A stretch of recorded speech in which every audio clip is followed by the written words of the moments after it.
신약성경 베드로전서 4장 7절에서 11절까지 제가 봉독하겠습니다.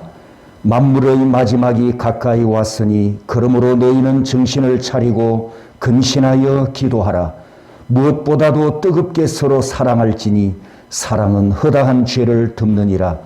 서로 대접하기를 원망 없이 하고 각각 은사를 받은 대로 하나님의 여러 가지 은혜를 맡은 선한 청지기 같이 서로 봉사하라. 만일 누가 말하려면 하나님의 말씀을 하는 것 같이 하고 누가 봉사하려면 하나님이 공급하시는 힘으로 하는 것 같이 하라. 이는 범사에 예수 그리스도로 말미암아 하나님이 영광을 받으시게 하려 함이니 그에게 영광과 권능이 세세에 무궁하도록 있느니라. 아멘. 오늘은 성령 강림을 기념하는 주일이면서 또 우리 교회의 주일 오후 예배가 회복되는 날이기도 합니다.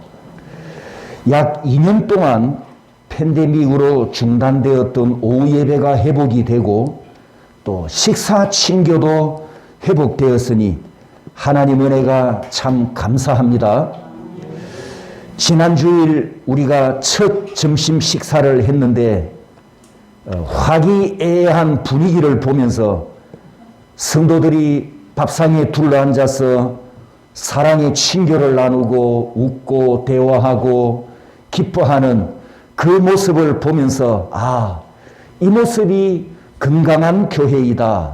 이걸 새삼스럽게 느끼면서 제 심령에도 감사함과 기쁨의 충만함이 있었습니다.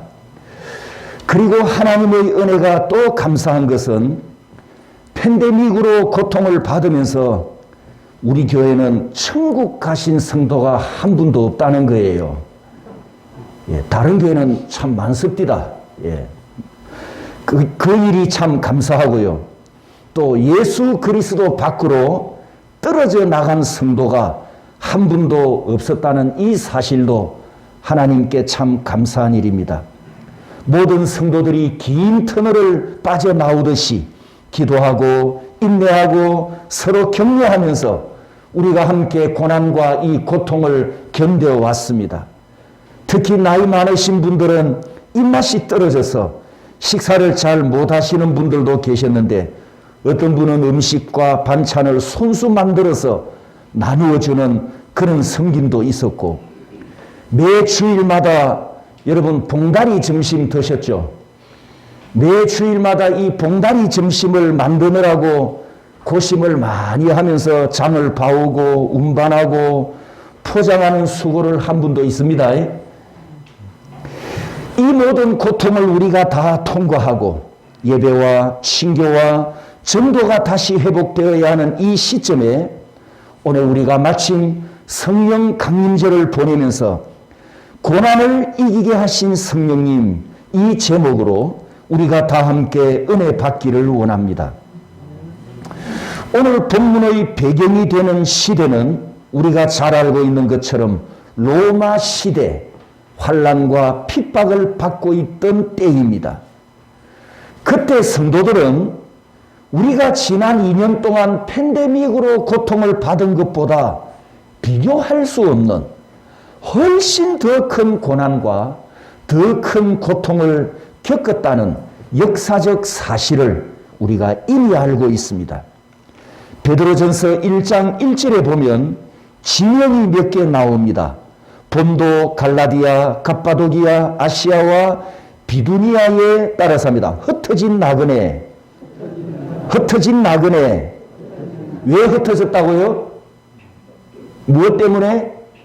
로마 시대, 로마 황제로부터 박해를 피해서 흩어졌다는 뜻입니다. 그런데 지도를 보십시오. 이 1장 1절에 나오는 지명이 여기 지도 오른쪽, 여기 보이십니까? 오른쪽에 이 지역이 지금 현재 나라 이름이 뭐죠? 터키잖아요. 터키. 요한계시록에 나오는 소아시아 7교회, 에스버드 사빌라, 그 7교회가 있는 터키, 저기 왼쪽에 보이면 긴 장화처럼 보이는 게 이탈리아 로마지 않습니까? 저기서 시작된 로마 황제의 박해를 피해서 사도 바울이 로마에 가서 복음을 전함으로 저기 그리스도인들이 많이 불어났단 말이에요. 교회가 엄청나게 많이 세워졌는데 로마 황제 박해를 피해서 그리스도인들이 여기까지 오늘 1장 1절에 흩어졌다. 이렇게 말씀하고 있습니다. 여러분, 이 베드로전서 말씀이 전부 5장인데 5장에 105절입니다. 그런데 고난이 몇 번 나오느냐 하면 무려 17번이나 나옵니다. 베드로 사도가 이 편지를 써내려 가는데 6절을 쓰고 고난을 언급하고 또 다시 6절을 쓰고 고난 이야기를 한 것을 볼 때 그때 당시 성도들이 어떤 상황에 있었는지 우리가 짐작해 볼 수가 있습니다. 베드로 전서를 요약하면 이런 내용입니다. 예수님께서 고난 당하셨듯이 우리도 선을 행하다가 고난 받을 때 기쁨으로 감당하면 유익이 있고 복이 있다. 이런 내용입니다. 그런데 고난 당하는 것이 왜 복이 있느냐? 여러분, 고난 당하는 것이 복입니까? 고난 당하는 것이 왜 복일까요? 베드로 사도는 베드로 전후서에서 바로 지금이 말세이기 때문이다. 이렇게 말씀하고 있습니다. 우리가 신앙생활을 해 가다가 고난 받을 때 어떻게 하면 그 고난을 기쁨으로 받아들이고 기쁨으로 고난의 짐을 지고 고난 받는 가운데서도 어떻게 하면 기쁨으로 살아갈 수 있을까요? 내 힘으로는 안 되고 내 힘으로는 할 수 없는데 누가 도우시면 할 수 있을까요? 예, 오늘 절기의 주인공이신 바로 성령 하나님이십니다. 누가 해 주신다고요? 성령 하나님이십니다.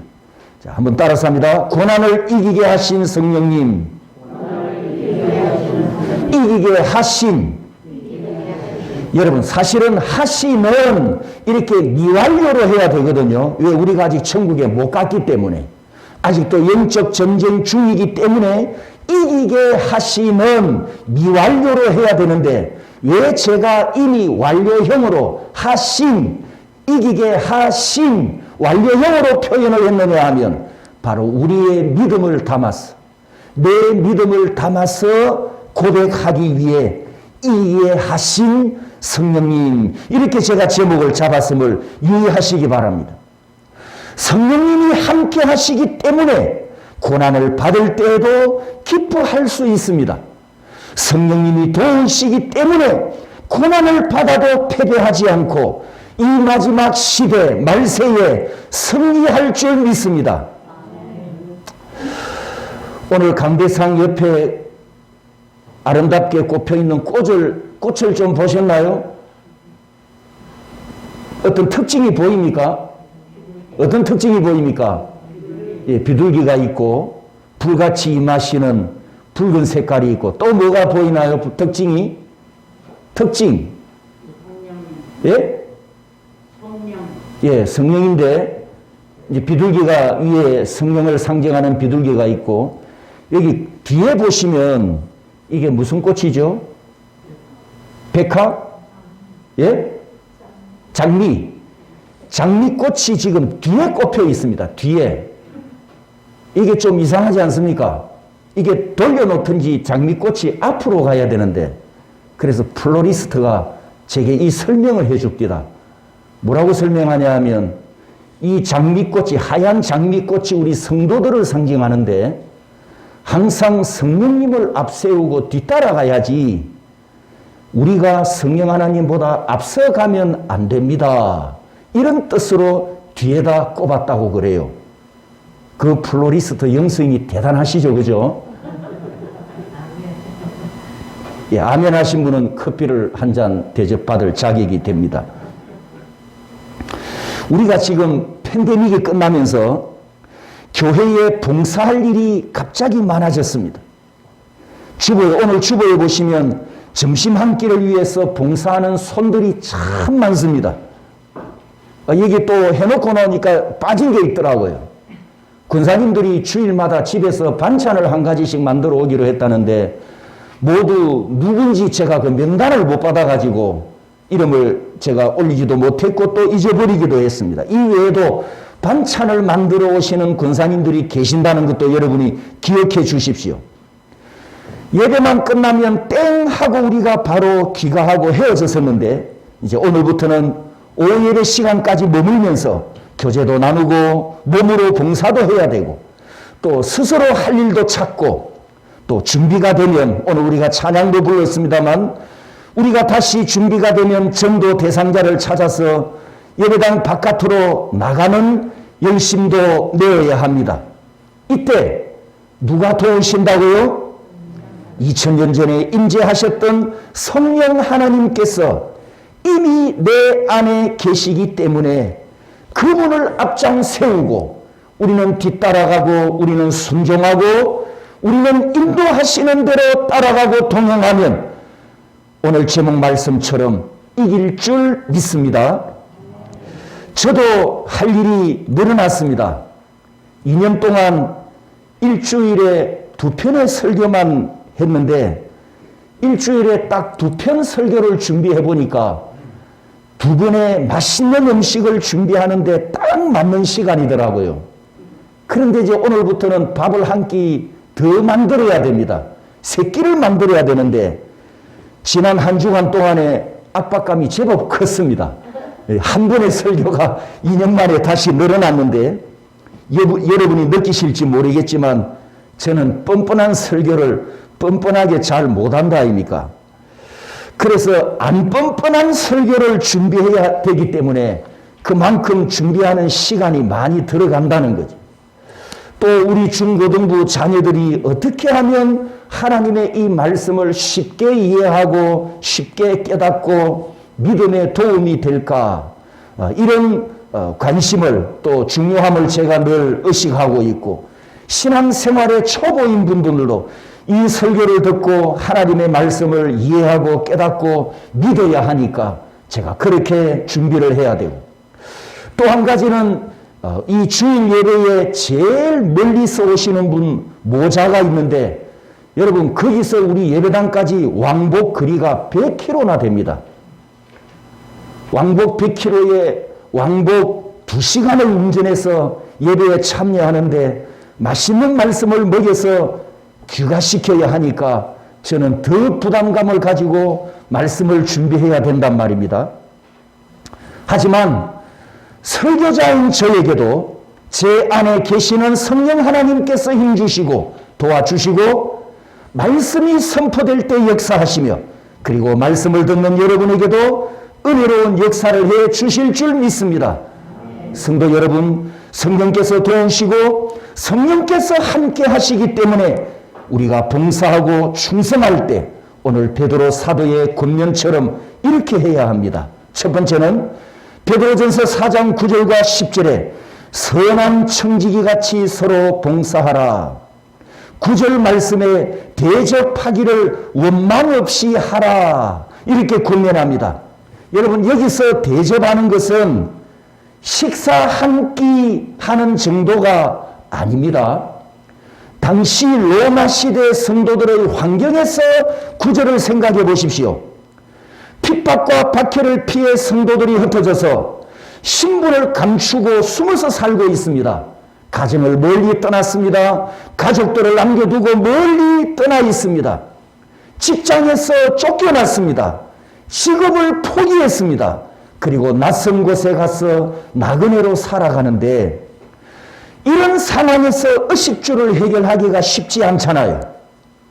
박해를 피해서 하루 이틀 머무는 것이 아니고 1년, 2년, 수십 년 동안 가정과 가족을 떠나 있는 상황임을 유의하십시오. 나그네처럼 힘들게 살아가는 그리스도인들을 내 집에 초청해서 접대를 하는데 먹여주고 입혀주고 잠잘 곳도 제공해야 됩니다. 짧은 시간이 아니라 한 식구처럼 오랜 시간 같이 동거하는 대접을 해야 합니다. 한 집안에 한 공간을 내줘야 하고 가족 중에 한 명이 그를 대접하기 위해서 매이다시피 해야 합니다. 다시 말씀드립니다. 일회성 대접이 아니라 이 긴 시간 동안 함께 살아야 하는 상황임을 염두에 두십시오. 그래서 9절 끝에 뭐 없이 하라고요? 뭐 없이 하라? 원망 없이 하라. 손님을 대접하는데 왜 원망하겠습니까? 이 시대 상황에서 왜 이 권면을 하는지 이제 이해되셨나요? 여러분, 손님을 대접하는데 우리 집에 손님이 머물고 있는데 일주일은 참을 수 있어요. 2주일은 인내할 수 있습니다. 왜? 같이 예수 믿는 성도들이니까. 좀 더 마음이 넓고 헌신하는 은사가 풍성하다면 한 달 정도도 참을 수 있겠죠. 2달도 같이 살 수가 있습니다. 그러나 1년을 같이 살고 10년을 같이 산다는 것은 진짜 그리스도의 사랑이 아니면 못합니다. 그래서 대접할 때 원망 없이 하라. 이렇게 권면한 후에 10절 말씀에 청지기 신앙, 하나님의 청지기로 해라. 선한 청지기 같이 봉사하라. 이렇게 말씀하고 있습니다. 청지기 신앙이 뭐냐? 따라서 합니다. 청지기 신앙. 청지기 신앙. 제가 이렇게 한번 비유를 들어보겠습니다. 아주 훌륭한 호텔이 있다고 가정을 해봅시다. 나는 그 호텔에서 일하는 직원입니다.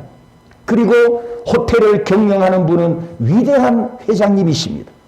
하루는 호텔에 아주 귀한 손님이 찾아와서 숙박을 하게 되었는데 호텔 측은 이 손님에게 잠잘 곳과 먹을 것과 씻을 것, 그 호텔에 머무는 동안에 조금도 불편함이 없이 최상의 서비스, 최상의 최고의 서비스를 해야 합니다.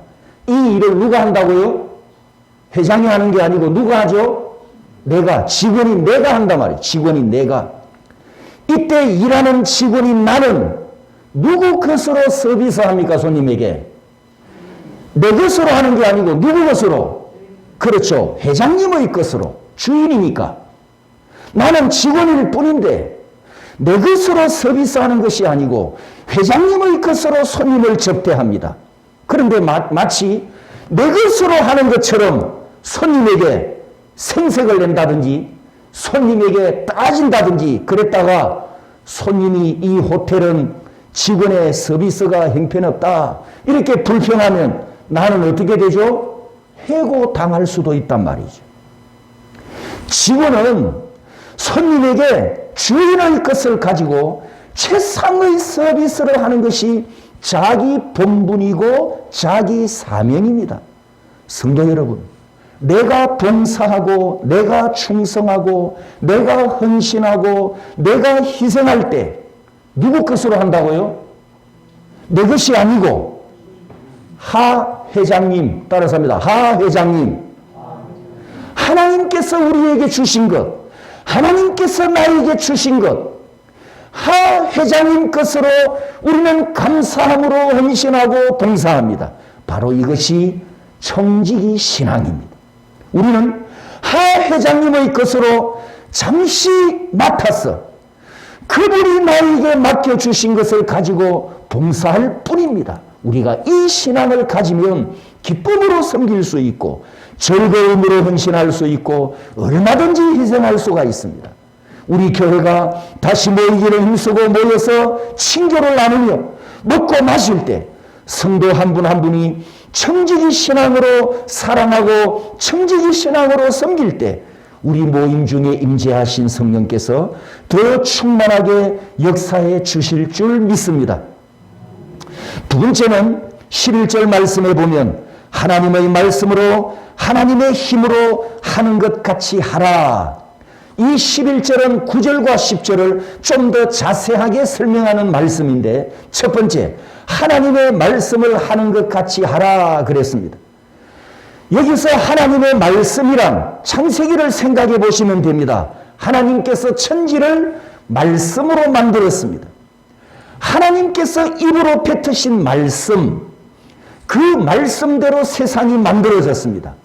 그리고 우리에게 그 말씀을 성경에 기록해서 우리에게 주셨습니다. 자, 하나님께서 말씀하실 때, 하나님께서 말을 뱉을 때 어떤 말을 하실까요? 하나님은 어떤 성품을 가졌습니까? 우리 하나님은 어떤 인격을 가졌습니까? 그 성품과 인격에서 나오는 말과 말씀은 어떤 것입니까, 여러분? 우리 하나님의 성품과 하나님의 인격은 죄가 없으시잖아요. 믿습니까? 악이 없으십니다. 거짓말을 못하십니다. 공의로운 분이십니다. 거룩하신 분이십니다. 은혜와 사랑이 충만하신 하나님이십니다. 은혜와 사랑이 충만하신 하나님께서 말씀하실 때, 말을 뱉을 때 어떤 말씀일까, 어떤 말일까 우리가 어렵지 않게 짐작할 수 있잖아요. 그러면 그런 인격과 성품을 가지신 하나님께서 나에게 공유적 속성, 소열이 문답 기억나시죠? 하나님의 인격과 하나님의 성품을 내게도 나누어 주셔서 우리를 하나님의 형상으로 만들어 주셨습니다. 할렐루야. 그러면 나도 봉사하고 나도 희생하고 나도 헌신할 때 어떤 말을 뱉어야 하는가? 나도 어떤 말을 뱉으면서 봉사해야 하는가? 어떻게 해야 될까요? 누구처럼? 누구처럼? 하나님처럼. 하나님을 닮았으니까. 하나님의 형상이니까. 그래서 베드로 사도가 하나님의 말씀을 하는 것 같이 하라. 이렇게 우리에게 권면하고 있습니다. 여러분도 아시겠습니다만 우리 한국에 유명세를 가진 목사 한 분이 있는데 이분이 유명해진 이유 중에 하나가 설교하면서 욕을 많이 하는 것 때문에 유명합니다. 이분이 대구에 와서 집회한다는 소식을 듣고 대체 욕을 어떻게 하길래 이렇게 소문이 났나 제가 확인하기 위해서 집회를 참석했습니다. 7시간 참석을 했는데 진짜 욕을 많이 하더라고요. 앞불사 욕을 몇 번 했는가 제가 헤아려 보지를 못했어요. 그래서 두 번째 시간 또 갔습니다. 그때는 제가 필기를 하면서 욕을 헤아리기 시작했습니다. 설교를 시작하자마자 욕이 튀어나오는데 기억 새끼 끼 이 단어였습니다. 가끔 가다가 이 기억 씨 끼들란 말이야, 이 애끼들 말이야 이렇게 막 욕을 뱉어내는데 90분 동안 설교를 하면서 19번이나 하는 거예요. 그런데 이분이 하는 집회 타이틀이 뭐냐 하면 어디를 가든 어떤 장소이건 대상이 누구건 그분의 집회 주제는 항상 똑같습니다. 오늘 주인공이신 성령의 나타남입니다. 성령의 나타남이라는 주제로 집회를 하고 말씀을 전하면서 기억, 시엇, 끼를 뱉는다? 여러분 충격이 안 됩니까? 충격이 안 오십니까 지금? 강의야 뭐 강의는 할 수 있겠죠. 강의 시간에. 강연이니까. 하나님의 말씀을 전하는 시간에 그것도 성령의 나타남. 만약에 대구 선교교회 정성은 목사가 설교하면서 야이 개기 새끼들아 이렇게 막 고함을 지르면서 설교를 하면 여러분 어떻게 하시겠습니까? 30분 동안 제가 한 10번을 새끼들아 한 다음에 어떻게 하시겠습니까? 도망간다. 도망가시면 안 되고 쫓아내야죠, 저를. 성령의 나타남이라는 주제로 말씀을 전하는데 성령 하나님께서 기억, 시엇, 끼로 나타나실까? 나타나실까요? 나는 목사로서 성경적으로 분별해 볼 때 이 표현은 오히려 성령 하나님을 모독하는 범죄라고 판단이 듭니다. 그나마 이분이 보수교단에 소속되어 있고 애국 정신도 보수적입니다. 이 보수적인 애국 운동 때문에 불신자들도 많이 지지하고 그리고 성도들도 많이 지지합니다. 하지만 목사는 애국 운동가이기 전에 목사니까 하나님의 말씀을 전하는 것이 1순위잖아요. 애국 운동은 2차적인 문제입니다. 목사는 하나님의 말씀을 전할 때 하나님께서 맡겨주신 말씀을 전해야 하고 이 성경에 기록된 말씀을 전해야 합니다. 성경 어디에 기억시었기가 기록되어 있습니까? 하나님께서 언제 기억시었기 하면서 복음을 전하라고 했습니까? 더구나 성령의 나타남이라는 이런 어마어마한 주제를 가지고 말입니다. 이분이 애국 운동가일지는 몰라도 설교자로 인정하기가 제 마음에는 선뜻 내키지 않습니다. 골로새서 4장 6절에 보면 이런 말씀을 합니다. 표준 세번역인데 우리 다 같이 함께 읽어보겠습니다. 여러분은 언제나 소금으로 맛을 내는 것과 같이 은혜가 넘치게 말을 하십시오. 여러분은 묻는 이들에게 적절한 대답을 할 줄 알아야 합니다. 모든 그리스도인들에게 하시는 주님의 명령입니다. 누구에게 말을 하든 어디에서 말을 하든 무슨 말을 하라고요? 은혜가 넘치는 말을 하십시오. 기억 새끼 끼들아 외쳤는데 아멘 그러면 그건 아닙니다, 여러분. 아니잖아요. 은혜가 넘치는 말을 해라. 사랑하는 성도 여러분, 우리 성도들, 우리 대구 선교교회 성도들, 우리의 만남과 우리의 대화 속에는 하나님의 말씀을 하는 것 같은 거룩함과 의로움과 은혜와 화평이 있기를 소원합니다. 두 번째 권면은 하나님이 공급하시는 힘으로 하라 했습니다. 이것은 10절에 청지기 같이 하라는 말씀을 반복하는 말씀인데 여러분이 봉사하고 헌신할 때 하나님께서 내게 공급해 주셨다. 나는 하나님의 것을 전달하는 통로이다. 이런 믿음을 가지고 섬길 때 하나님께서 더 풍성하게 더 많이 공급해 주실 줄 믿으시기 바랍니다. 샘물과 우물의 원리를 여러분이 잘 아십니다. 샘물은 계속 퍼내야 하고 우물은 계속 퍼내야 합니다. 그래야 또 채워지고 또 새로운 물이 채워지듯이 하나님께서 우리에게 공급해 주시는 원리도 이와 같습니다. 만약에 내 지갑에 고여 있으면 썩지만 헌신하면 하나님께서 반드시 채워주십니다. 이 원리는 맛을 봐야 맛을 아는 샘표관장과 똑같습니다. 다음 주일에 우리가 캄보디아 우물파기 선교 헌금 시간이 있는데 우리 동부노회 모든 교회가 함께 힘을 모으는 헌금입니다. 선교지에 복음을 심고 사랑을 심는 일입니다. 우리도 과거 6.25 전쟁 이후에 먹을 것이 없고 가난했을 때 외국 원조를 받으면서 우리가 지금까지 성장해 왔지 않습니까? 하나님의 사랑과 하나님의 축복으로 대한민국이 경제대국이 되었으면 이제는 우리 그리스도인들이 나누고 베풀고 헌신하는 일에 쓰임 받아야 할 차례입니다. 다음 주일에 풍성한 선교 헌금이 여러분의 감사로 다 채워지기를 주님의 이름으로 소원하며 축복합니다. 마지막 세 번째로 11절 말씀, 영광은 하나님께, 따라서 합니다. 영광은 하나님께. 11절 말씀에도 우리가 출애굽기에서 영광에 대한 말씀을 들었습니다. 이집트 파라오가 하나님의 영광을 도둑질하는 모습을 보았죠. 히브리어 카바드가 헬라어에서는 독사조인데 이 영광은 하나님의 언어이고 예배 언어라고 했습니다. 그리고 이 영광은 하나님의 것, 전적으로 소유권이 하나님께 있다고 말씀을 드렸습니다. 내가 충성하고 내가 봉사하고 내가 희생할 때 내 이름을 자랑하고 내 이름을 드러내면 영광 도둑질이 됩니다.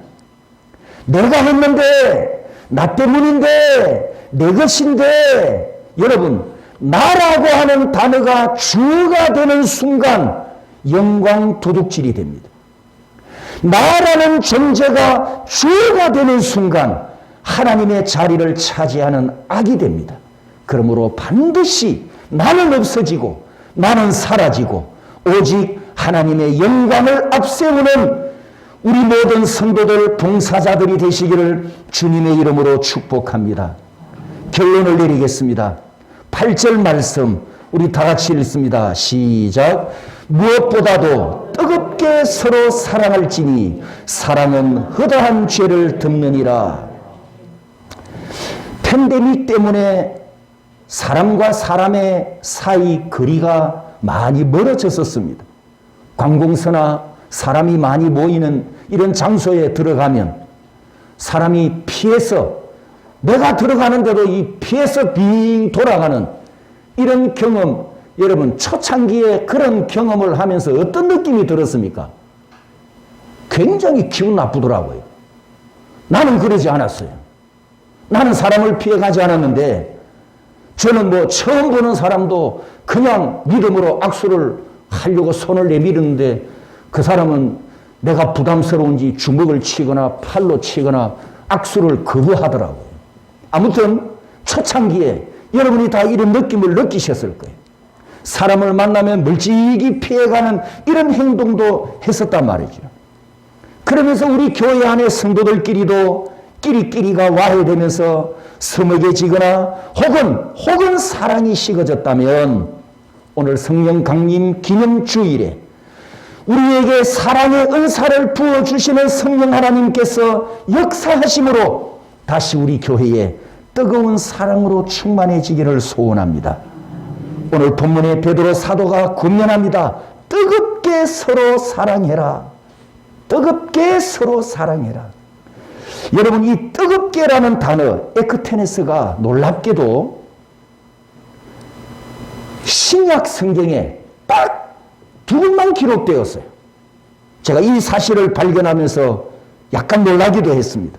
뜨겁게, 굳게, 결연하는, 열망하는 이런 뜻을 가졌는데 헬라어로 신약 성경에 딱 두 번만 사용된 아주 희귀한 단어라는 거예요. 희귀한 단어는 어떤 의미가 있다고요? 그만큼 가치가 있고 중요하다. 그렇습니다. 두 번째 어디 쓰여졌느냐 하면 사도행전 12장 5절입니다. 이에 베드로는 옥에 갇혔고 교회는 그를 위하여 에크테네스 간절히 뜨겁게 하나님께 기도하더라. 그 앞을 보면 헤롯 왕이 야고보 사도를 칼로 목을 벤 후에 베드로도 죽이기 위해서 베드로 사도도 체포합니다. 그런데 마침 유대인의 유월절이어서 명절이어서 사형 집행을 못하고 연기를 시킵니다. 유월절이 일주일 동안 계속되지 않습니까? 이 유월절이 지나가고 나서 베드로를 사형시키려고 감옥에다가 가두었는데 이 소식을 들은 성도들이 베드로 사도를 위해서 간구하는데 어떻게 기도했다고요? 뜨겁게, 간절하게. 여러분, 야고보 사도는 이미 사형을 당했습니다. 베드로는 당시 수석 사도잖아요. 12사도 중에 가장 우두머리인 수석 사도인 베드로까지 며칠만 지나면 사형을 당해야 되는 이런 찰나에 성도들이 베드로 사도를 위해서 기도했다면 얼마나 뜨겁게 기도했겠습니까, 여러분? 간절하게, 열심으로 뜨겁게 에크테네스라고 했듯이 오늘 본문 베드로전서 4장 8절에 무엇보다도 뜨겁게 서로 사랑하라. 이렇게 주님께서 명령하셨습니다. 할렐루야. 서로 옆 사람에게 축복합니다. 성도님을 뜨겁게 사랑합니다. 앞뒤 성도님을 뜨겁게 사랑합니다. 그런데 뭐 표정을 보니 뜨거운 표정이 아니네요. 8절 끝에 보십시오. 뜨겁게 사랑하면 허다한 죄도 덮는답니다.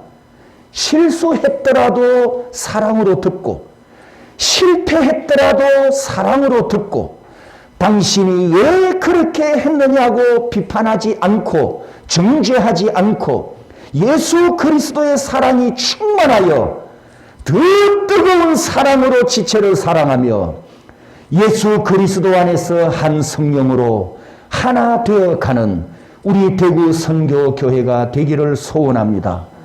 세상은 교회를 와해시키려고 합니다.